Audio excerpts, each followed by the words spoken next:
A doctor desert. Lawmakers, healthcare professionals, and educators are calling parts of our area just that. The big question now, how to get better care for our rural neighbors. ABC News Channel's Kimberly Howard live in studio. Kimberly, you spoke with this group today. What do they say is causing this?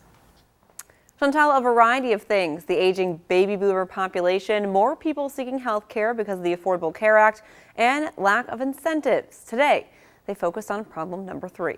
I've lived my whole life in a town of 1,800 people, and from my own experience, I know that it's very, very difficult to find doctors to come to small communities. Lawmakers, doctors, and educators chose Springfield's Prairie Heart Institute to start the conversation, how to change the rural doctor desert. It will not be easy. Doctors will many times go where they can make the most money. And usually that's not a rural area. Physicians there are often paid less, even if their responsibilities are more. You have malpractice insurance, for instance. That's a problem. A lot of doctors will say, okay, I'm going to go to the hospital to pay, and the hospital will pay for that.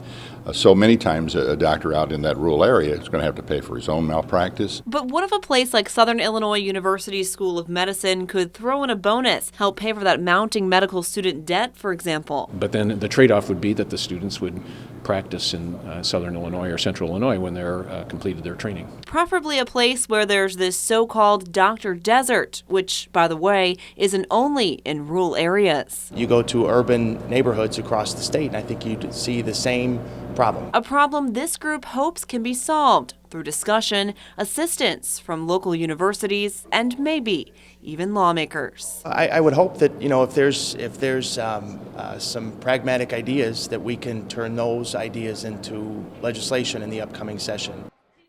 And this discussion is not over. The group you saw there has now broken into task forces so they can focus on different ideas and then try to get some sort of incentive program or legislation on its way in the next few months.